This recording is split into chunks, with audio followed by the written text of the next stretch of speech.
Rural areas surely do have a lot of weird stories coming from them. I grew up in rural areas my entire life. Whether it was on farms or just living in the middle of nowhere, it was definitely interesting on a daily basis. Whether I was being chased by wild animals, seeing strange people do strange things, or just wild and unexplainable things in the night sky, the rural areas of the country definitely have no shortage of horror stories. Welcome back to the swamp, my friends, and welcome if you're new. Today we're going to be sharing some creepy and allegedly true horror stories from rural areas sent in by viewers just like you. As always, if you have stories that you would like to submit in a future episode, be sure to send them in at swampdweller.net or on Reddit at r/thedarkswamp. I would love to share your story with everyone here in the swamp. Now, let's jump into these allegedly true and downright creepy rural horror stories that'll freak you out tonight.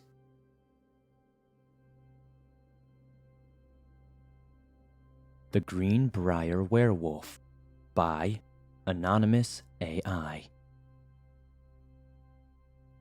Greenbrier's quiet, peaceful farm community stood an old, creaky house at the end of a long dirt road. It was a house that had been abandoned for years, but the locals whispered stories about strange noises that could be heard coming from the place at night. They spoke of howling that sounded like no animal they had ever heard and footsteps that could be heard even though nobody was there. But the most frightening thing they have talked about was the werewolf monster rumored to be lurking in the shadows. One family, known as the Hamiltons, had recently moved to Greenbrier and purchased the old house, eager to restore it to its former glory. It was a beautiful home with a large garden and plenty of land, perfect for their 3 children to play and explore. But from the moment they arrived, strange things began to occur. Now, on the first night, they heard howling.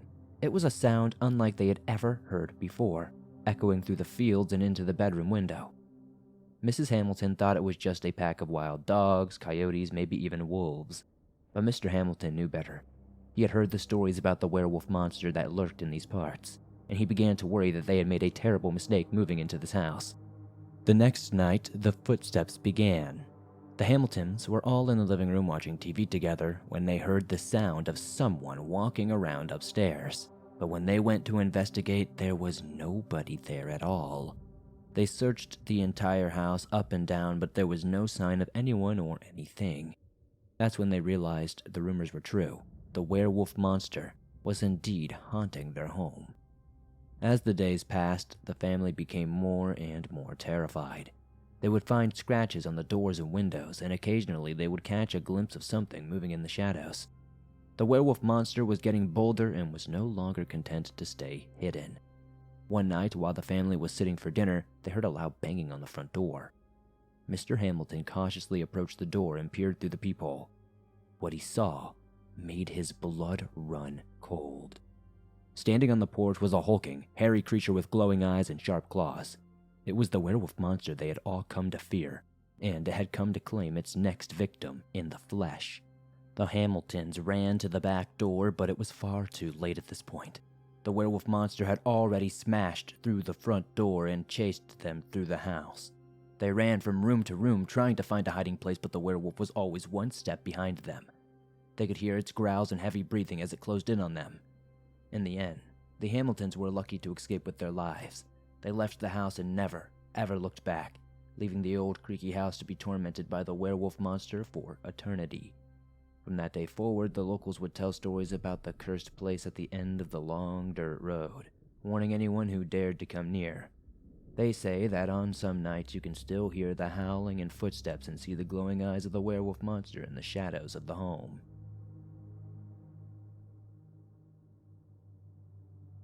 My Cattle Are Vanishing by Concerned Farmer 308. I've spent my whole life tending to my farm, which has always been peaceful and simple. But in recent days, things have taken a sinister turn. It all started with my cattle vanishing one by one, leaving no clues as to what could have been happening to them. I searched the fields, the forest, and even the nearby towns, but there was no sign of them and no sign that they were being stolen or anything like that. You know, at first I really did think it must have been the work of some wild animals. but I couldn't find any tracks or signs of struggle. It was as if they had been plucked from the earth and taken away. Every day I became more and more on edge, if I'm honest, never knowing when the next cow would disappear. Then, strange things started happening at night around my home. I would hear strange noises from the barn, and when I would go to investigate, there would never be anything there. But I couldn't shake the feeling that something was always watching me. Something dark, something evil. It all came to a head one night when I was doing my nightly check on the cattle. I heard a low growling sound coming from the darkness, and my heart leapt into my throat. I knew it wasn't an animal. No wild animal I have ever seen could sound like this. The sound was too deep, too ominous. And then I saw it. A massive figure appeared from the shadows, its eyes glowing like molten fire. It was unlike anything I had ever seen, a hulking beast covered in matted fur with teeth as long as my fingers. It snarled at me, and I damn near froze in terror. I knew then that I was no match for this creature. I began to run back to my house as fast as I could, but I could hear it following me close behind, its growls growing louder and more ferocious with every passing moment. I locked myself inside my house and prayed for safety, but deep down, I knew this was only the beginning. This creature wanted something from me, and I didn't know if I could escape its wrath. As the sun began to rise, I knew I would have to confront it, face my fears, and find a way to protect my farm and my life. But for now, I could only wait and hope that I would make it through the night alive. I haven't experienced it in quite a few nights now, so I don't know if it's gone or if it's just planning to come back. I'd love to know any advice in the comments.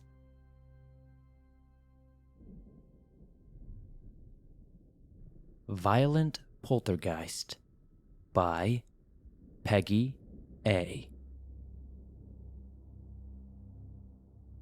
I'd always loved the quiet solitude of rural life, so when I inherited my grandparents' old farm home, I thought I had found my paradise. But little did I know that the peace and tranquility I craved would soon become a nightmare. It started with little things at first. I could easily brush off as coincidences or forgetfulness. Doors I had closed would be found open. Objects that I had left in one place would be moved to another. And strange noises would come from the walls at night. I tried to convince myself that it was just my imagination. But as the days went by, the disturbances became more frequent and violent. One night, I was awakened by the sound of shattering glass. I got up to investigate and found a vase on a shelf had been hurled across the room, smashing against the wall. I was alone in the house, so no one else could have done it. The thought of something evil living in my home sent chills down my spine. The disturbances continued with increasing frequency and intensity. Furniture would move by itself, doors would slam shut, and I could hear disembodied voices whispering in my ear. I felt like I was being watched constantly, and I never let my guard down at all. One night, as I was lying in bed, I felt a cold breath on the back of my neck. I turned around, but no one was there. Suddenly, the bed shook violently, and I was thrown to the floor. I could hear laughter, but no one else was in the room with me at the time. The poltergeist attack continued to escalate, though. Knives would fly out of the counter. Plates would smash against the wall, and chairs would move all around the house.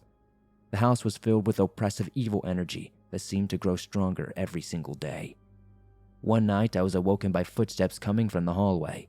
I grabbed a flashlight and investigated, but no one was there. Suddenly, I was rushed by a cold, clammy sensation. Something felt like it grabbed my ankle and was trying to drag me, and I fell to the ground. I could see a shadowy figure standing over me, and I knew it had to be this poltergeist. I knew I had to leave this house, but the poltergeist would block my path every time I tried to escape. I was seemingly trapped with the evil entity that had taken over my home. Ultimately, I was forced to call in a team of paranormal investigators, and they confirmed my worst fears. A violent poltergeist infested my home. But with their help and many different ceremonies and banishing things, we eventually got the entity out of the house. But the memory of those long nights in that rural farm home will haunt me forever.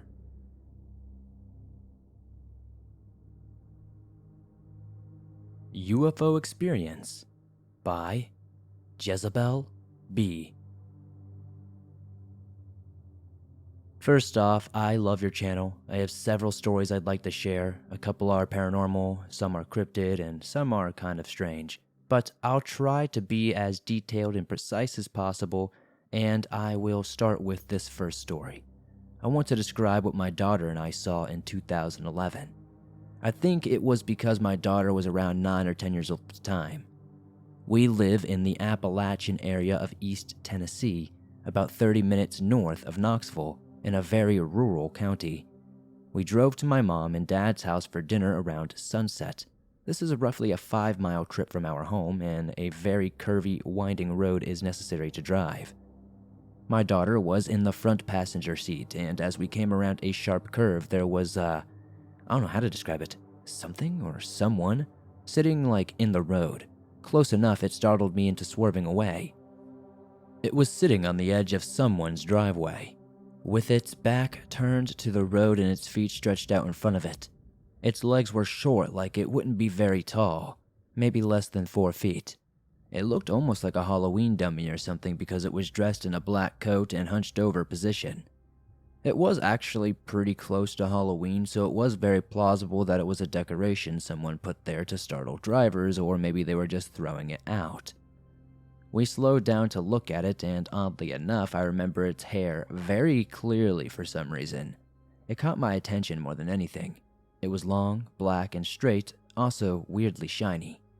So anyway, we drove by this thing, looking at it, and this thing slowly turned around and looked back at us.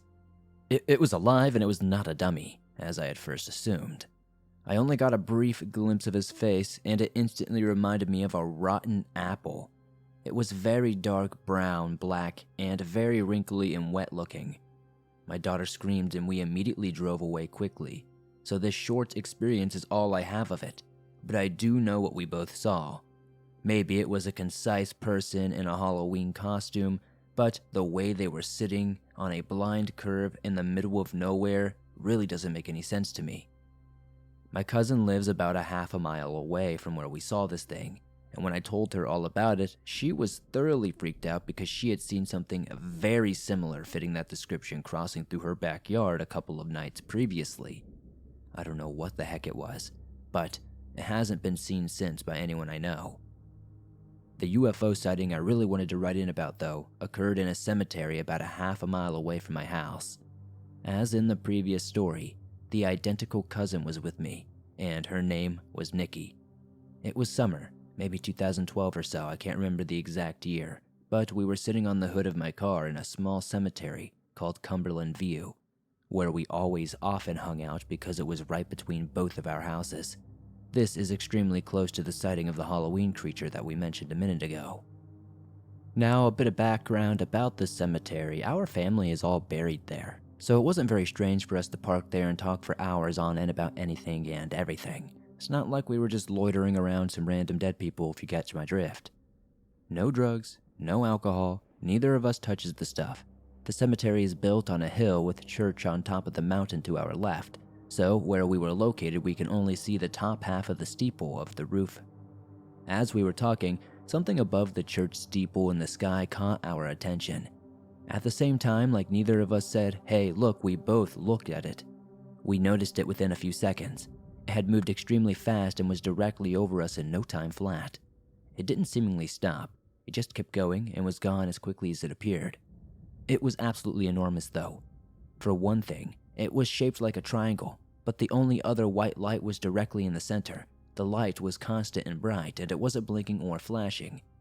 The second was that this thing was completely silent. There was not a single sound emanating from it, and it was shallow to the ground, as in like it looked like it was barely clearing the treetops. It was above the church, over our heads, and then out of sight within 30 seconds or less. We just looked at each other and got back in my car, not even talking about anything, until we reached her house. Then we were both like, okay, what the hell did we just see? We didn't tell many people, probably because they wouldn't have believed us anyway, but we still bring it up to each other to this day. The possible missing time experience happened again with my cousin Nikki. We were only teenagers when this happened, sometime between 1996 and 1997. As I said before, we live in a very rural area, and we often went camping with her parents and brothers several times during the summers. Many other aunts and uncles and cousins would join us as well sometimes. We camped quote-unquote raw, as my uncle called it, just finding a spot on the bank of Norris Lake and pitching a few tents for a few weeks at a time. Our most frequented site was at Matty Beach, where you can only go with a four-wheeler or a four-wheel drive vehicle. But of course, I'm taking this way back in the woods. Because so many of us were there so often, we had a designated bathroom area located quite a ways away from the camp because, no one wants to camp a few yards away from that. So Nikki and I had our tent on the farthest edge of the clearing, and we woke each other up whenever we needed to go pee at night so we could use a buddy system and not walk through the woods alone. It's not that we were scared. These woods were familiar, even in the dark, but we weren't supposed to go alone at night according to my uncle's rules. In hindsight, they were good rules. So we get to the pea tree, and she does her business, and as she's finishing up, I decide I might as well go too since we are here. I'm mid-pee and we hear something coming through the thick underbrush. At first, we assumed someone else had to use the bathroom as well, but when no one appears and the sound stops altogether, we could still hear the bugs and usual nighttime wood noises, so it wasn't dead silent. But there was something close by that had stopped moving toward us. There are black bears in these woods, but we're pretty sure bears don't try to be sneaky like those noises sounded. But we never saw anything. After just a few minutes of us standing still and listening very intently, we shrugged and said whatever and went back to camp. But when we arrived back at the base, somehow we were on the opposite side of where our tent was, as if we had somehow circled the entire place, which was impossible because, as I said, we were very familiar with our surroundings, even in the dark. We were spooked and quickly got back into our tent. We never went back to sleep because it was almost dawn, but it was completely dark when we left to pee. Of course, this was before cell phones and we didn't have watches, so we couldn't swear we lost time. But how the hell did we leave camp, go directly to pee, stand listening to something sneaky in the woods for a few minutes, and then come from the opposite side seemingly a couple of hours later? I never told anyone, and we still talk about it every now and then. I posted a lot of these online, and someone suggested the missing 411 phenomenon. We are located close to the Great Smoky Mountains National Park. This last one is pretty short and straightforward, and it all happened in the house my son's father and I moved into. Nothing big, nothing too terribly scary, just weirdness, like the smoke detectors going off in the middle of the night for no reason, even when we would take the batteries out. There would never be a fire, but it would still scare the crap out of you. My sister always got a weird feeling in the main bedroom and the bathroom and refused to even go to that end of the house altogether after some time. My daughter's toys would make noises on their own in the middle of the night, and most often a doll she had would walk around. It was weird. I could swear you could hear these little doll feet moving, and then it would sometimes talk, but normally, to make it talk you would have to squeeze it fairly hard. The most direct what-the-hell moment in that house happened in front of my two sisters and myself. We were sitting in the living room in the dark, watching a movie, with only the dining room light on for any sort of light. We hear a thump like a fist hitting the wall, and as we all turn to look, we all hear a clicking sound and the dining room light switch is flipped, like we saw the button physically flip off as if someone had stood there and turned it off. I had to get up and flip it back up, and the light came back on as if nothing had ever happened. We moved shortly after this, not directly because of these experiences, but because we had finally found a house we could afford. About 10 years or so go by, and I find out that my lawn guy was actually renting that same house and had very similar things going on. His wife finally asked the owner what was up, and apparently the house next door was the scene of a murder-suicide years and years ago. Apparently a man cut his wife's throat and then hung himself.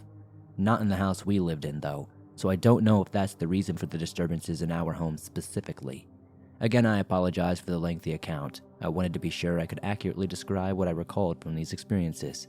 I sure hope you enjoyed them, and I hope it's okay to send them all together instead of separately. A Night in Horror by Electrical Line 6982. My name is Heinrich, and I live in Sweden. I will tell you a story that happened to me years ago, but I will never forget it. The worst night and time of my life. I apologize already now that my English is not the best, but I hope you still understand anyway. In 2004, I worked as a forklift driver at a large furniture company in the small town of Husqvarna in Sweden. I loaded and unloaded trucks and collected goods that were going with them. I moved there after school with some friends who also worked at the same company. I met a girl and everything went well, and I lived life. But in 2007, it came to a break with my girlfriend, and my friends from school had started to move away, so I felt that I didn't have much left in Husqvarna. I started thinking about moving away, maybe going back home to my childhood town of Karlstad, which is 300 kilometers north, where my parents and childhood friends still lived. Karlstad is close to the border with Norway, and one of my friends, Tobias, has started to work as a forklift driver for a Norwegian company in Oslo. A Swede earns almost 3 times more to work in Norway than in Sweden, so many Swedes try to get a job there. So when my friend Tobias from Norway said I could come to Oslo and look for a job at the company he worked for, I didn't hesitate. To get to Oslo from Husqvarna, you must drive about an hour west towards Gothenburg, Sweden's second largest city, and from there, move the other 4 hours on a highway called E6 with 2 lanes in both directions, with some wire railing between the north-going side and the south-going side. The south-going side moves through primarily dense forest. In fall and wintertime, the E6 is heavily trafficked by trucks and other heavy vehicles. As a rule, trucks drive in the right lane, while other faster traffic goes in the left. But during August, many truck drivers are on vacation, so at the evenings and nights, E6 is pretty much empty. So on August 24th, 2007, I started traveling by car towards Oslo from Husqvarna, a distance of almost 5 hours. The idea was to stay for some hours or so, and then go home again. So I left early in the morning and arrived at lunchtime in Oslo. I met my friend Tobias and got to go with him to his job and meet his boss. We talked and joked around, and I immediately formed an excellent bond with the boss. And soon, I submitted my application to start working there. Afterward, my friend Tobias and I hung out at his apartment. We talked, ate, and had a good hangout. I forgot to pay attention to the time, and then I noticed it was already 11 p.m. Realizing I must go home now, I said goodbye to my friend, jumped into my car, and began my 5-hour journey home. I moved away from Oslo and went into the dark, dense forest for an hour. It was a full moon, so you could still see pretty well, even without streetlights. After driving for an hour and now finding myself with a dense forest on both sides of me, I see in the rear view mirror how a car, a Volvo 240, pulls up behind me very close. I don't drive too fast or too slow, and since it's a 2-lane road, I think that if they're in a hurry they can just overtake me in the other lane. After a while, they did overtake me and pass me, but then they turn right into the right corner of the road and stop in front of me. I must quickly turn into the left lane to avoid crashing into the Volvo. I look into the rearview mirror as I continue driving, and soon they get up behind me again and are very close. And soon they overtake me again, and this time they drive away a bit and then turn into the right lane. Again they stop, and then the back door of the Volvo opens, and a massive man in his 30s jumps out and walks toward my car. I'm starting to feel uncomfortable about this, so I'm definitely not going to stop. I turn around again, go into the left lane and pass the man in the car. As I drive by, I see the man trying to grab the door on the passenger side of my car. Now, I absolutely panic and increase my speed to get away from them, but they catch up to me and do an overtake again. They stop a little way ahead, and soon the same man jumps out again and tries to make another attempt at my door. The drive continues and the same thing repeats itself over and over again. Soon I catch up with another car and I get behind this car, hoping that the people in the Volvo will get scared and give up because we are now not alone on the road anymore. But when I lay down behind this car, they and the Volvo overtake me and the other vehicle and lay down in front of us. The vehicle between us must feel threatened because after some short time, the car between us drives out on the left lane, overtakes the Volvo chasing me and accelerates and soon disappears. I pick up my mobile and dial the emergency number for Sweden, which is 112, but the automatic voice operator says the number is not in use. Since I am in Norway, The Swedish emergency number does not work, and I did not know the Norwegian emergency number right then and there. I call my dad and hope he's awake. My dad answers while the hunt continues in the same way as before. I explain with panic what is happening and want him to help me find the emergency number to Norway. My father is a very calm individual and rarely gets upset. He probably didn't understand the seriousness of the situation either, so he said, "Take it easy, try to drive away from them and stop and then ask what they want." After a few attempts to get my dad to cooperate without success, he's clearly not getting it. So I hung up and threw the phone in frustration in the passenger seat so that it bounced down between the floor and the heart and disappeared under the passenger seat. Soon, I am approaching Halden, a small Norwegian town.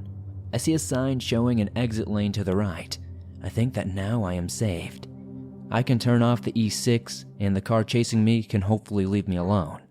But to turn into the exit lane, I have to slow down. When I slow down, the car chasing me comes and drives around up on the exit lane in front of me and parks across it at the end, so that I can't go off the exit lane and exit the E6 because they're now blocking me entirely. So, with nowhere to turn, I have to continue on the E6, and the panic is now massive. I'm terrified, and now I decide that they won't be allowed to overtake me again before I border to Sweden. So, I accelerate up to 160 kilometers an hour, and they don't manage to overtake me. They only tend to drive up so that they are almost level with me. I look towards them and see how 4 people in the car are sitting, shouting something at me, and lunging to try to run into my car with their vehicle. We will soon be coming up to a large suspension bridge between Norway and Sweden. I panic and think that if they run over me or if I lose control of the car at this speed, I will fall through the railing and down about 50 meters, if not more. But we get off the bridge, and shortly afterward there is a small truck stop where trucks stop and rest and show customs officers what they have in their cargo. I quickly turn off, and those in the Volvo continue, and I see how they disappear on the E6.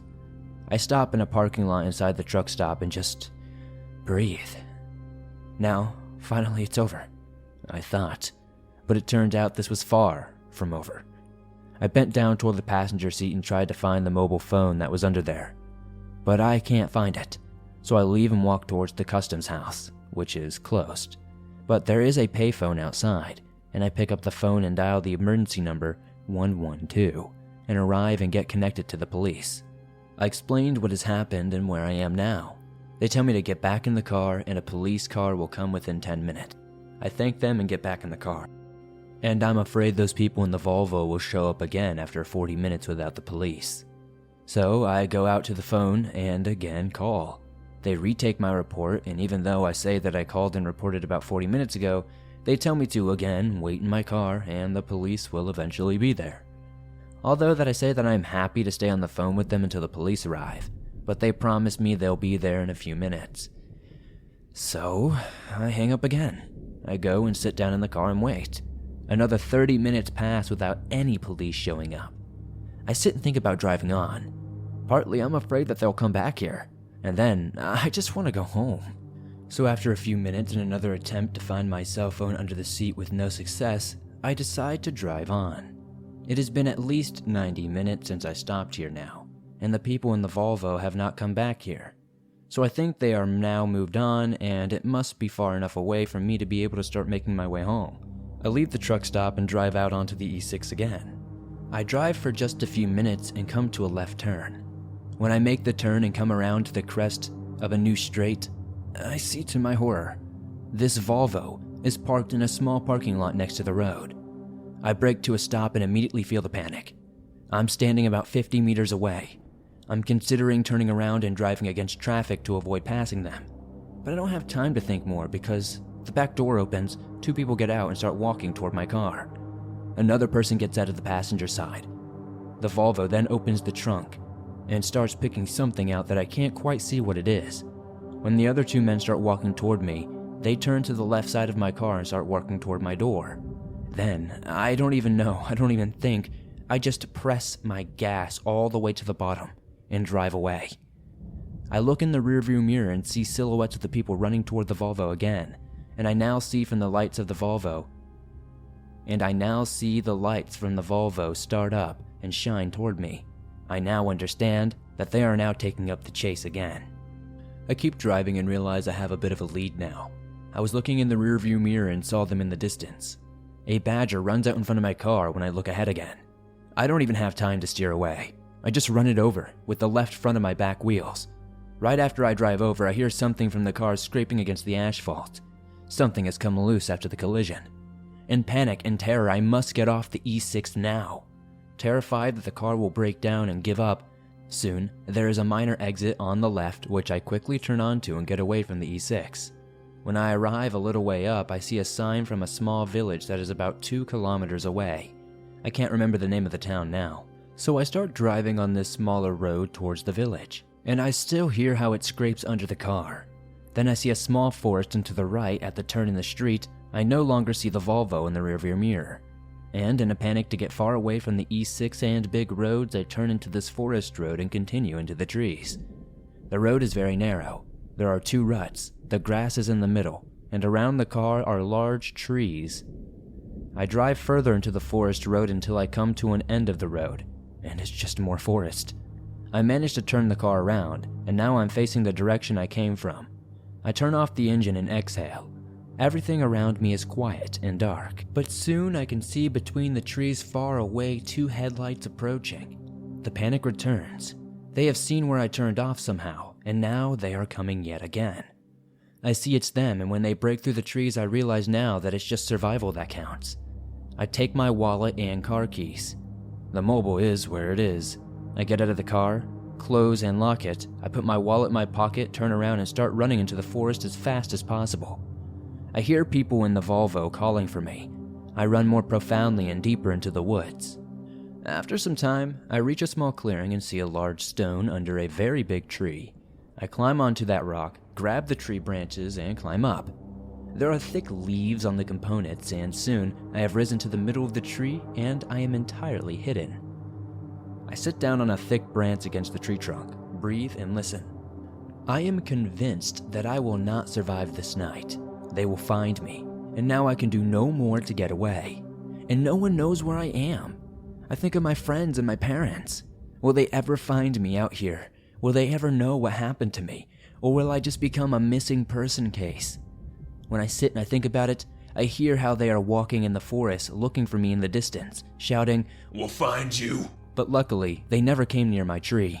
I hear how they get deeper and deeper into the forest, but soon they turn and go back. I see everything through the leaves, their flashlights as they search through the woods. I soon hear how they continue back towards the cars. Then it's quiet. I dare not leave the tree. I stay there until it's morning and the sun has risen. Then I climb down very slowly and very thoroughly and walk quietly back towards the car. At this point, I'm absolutely terrified that they will be standing there waiting. I'm pretty sure they wrecked my car, but when I go to the road again, I see my car. The Volvo is nowhere to be found. It seems they haven't even touched my car. After this, I just went home. I tried to forget all about it. Until this day, I don't know what their case was all about, and what they wanted, or what would have happened if I had let them talk to me. Honestly, I'm terrified to find out. Thanks for listening to these creepy and allegedly true rural horror stories sent in by viewers just like you. Now, I can't tell you how terrifying it can be living out in the middle of nowhere. Whether you're living on farmland, whether you're just living in a place that doesn't have many people, or you're somewhere deep in the woods, you never know what's lurking in the shadows. It can be terrifying human beings, monstrous beasts, or anything in between. If you enjoyed these stories, please be sure to hit that like button as it helps us out a ton. The more likes this episode gets, the more YouTube promotes it, and that's very helpful to the swamp. If you're new to the swamp, why not join us? Be sure to hit that subscribe button and turn on notifications to never miss a new upload, as I upload them nearly every single day. If you have a story that you would like to share in a future episode, be sure to submit it at swampdweller.net or the email you can find in the description down below. I would love to share your story with everyone here in the swamp. If you're on the go but don't have YouTube Premium but still want to download and listen to your favorite Swamp Dweller scary stories no matter where you are, you can download them absolutely free from Spotify, Apple Podcast, Google Podcast, and pretty much anywhere else you find podcasts online. If you're listening to this on Spotify or Apple Podcast, it would be very appreciated if you could give this show a 5-star rating on those platforms, as it helps me grow over there. Thank you guys, as always, for supporting the swamp.